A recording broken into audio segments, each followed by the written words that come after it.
Right. No, this is from a bit later in the book. This first piece is concerns 29-year-old Brownie, who describes himself as a sometime actor, sometime musician, sometime private investigator, and sometime kitchen porter. He's also a frustrated poet, and this describes how he first discovers a passion for drawing and painting, and it roughly reflects my own experience at the age of 18. Farmtown, by the way, is the light industrial suburb of Axton. Tab 44, in which a paid informer finds a new vocation. Noon, the edge of Farmtown, an untended field, a pond. The grasshopper trembles, or the page trembles, in the breeze. Brownie extends an emaciated finger. When his fingertip touches the dry stalk of the nearest jumping leg, nothing happens.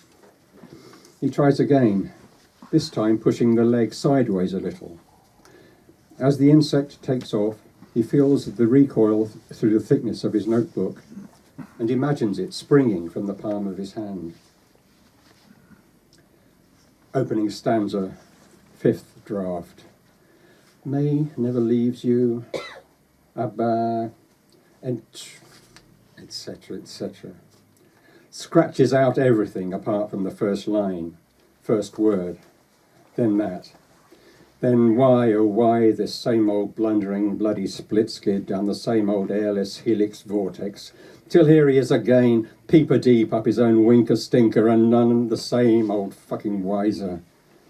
Turns back the pages, relives all the other bad beginnings.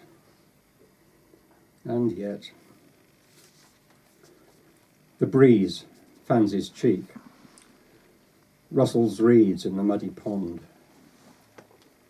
A dead-skin veil of cloud, high diffuser of the light, thins out. On the opposite bank, a farmer's wind pump creaks into life. He turns the book over. The air tastes sweet. A rose bay willow herb leans its head on his shoulder. He breaks off a spear of wild barley and harpoons a dock leaf.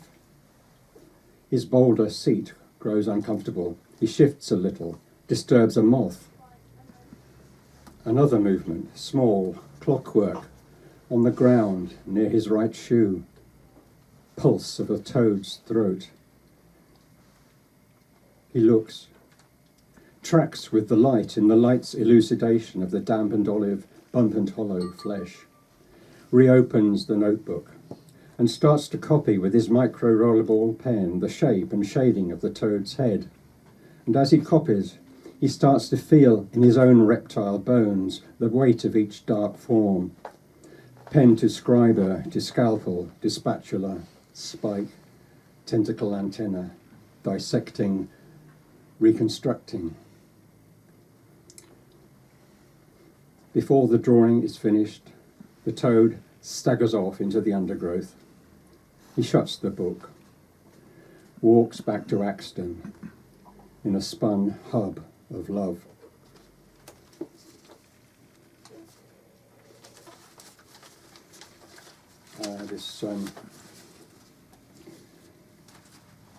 With the second extract, we're back with the Dean,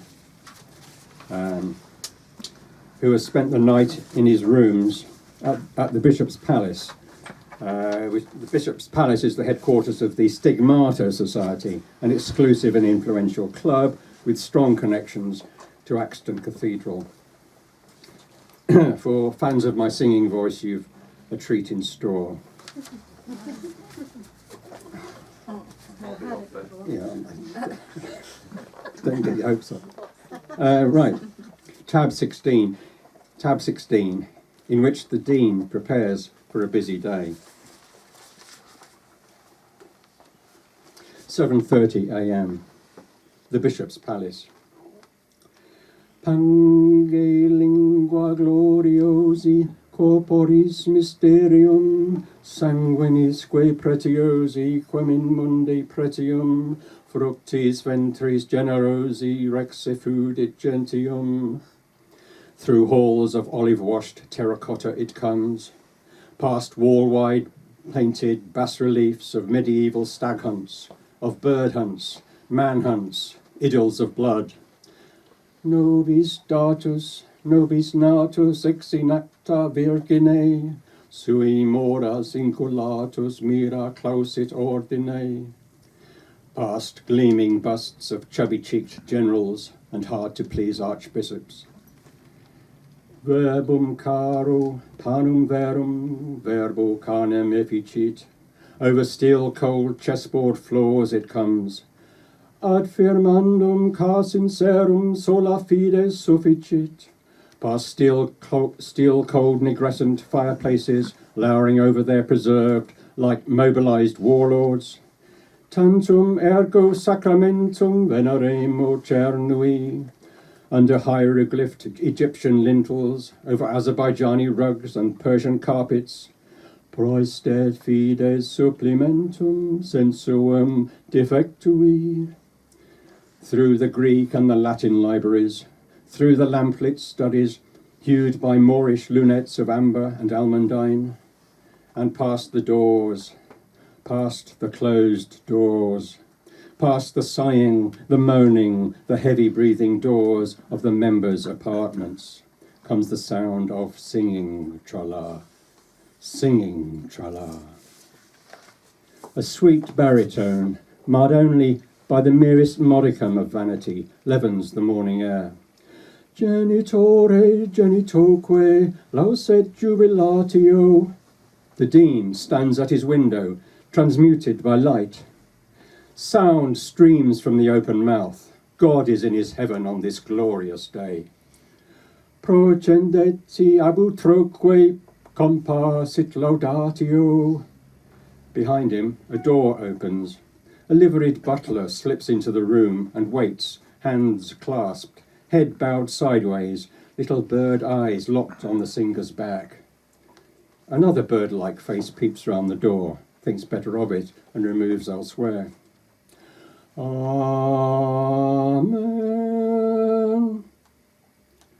The singer is joined, an octave higher, on his final top C, by the tenor drone of an electric lawnmower starting up just below his window. His hand turns the window catch. A skein of water droplets shivers along the foot of each pane.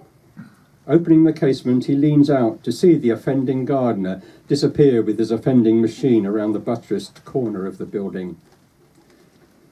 The singing mood still upon him, the dean draws breath, straightens up, and stills unerringly into the first notes of a Tudor lament. 6 dukes went a-fishing down by yon seaside. He permits his eyes to wander at random, only half seeing across the palace grounds. A sunken path, a cotoneastered wall, and then, winding lazily through its own spacious boulevard of turf and caked mud and amputated trees, the thick brown blood of the Axton Canal. Thank you.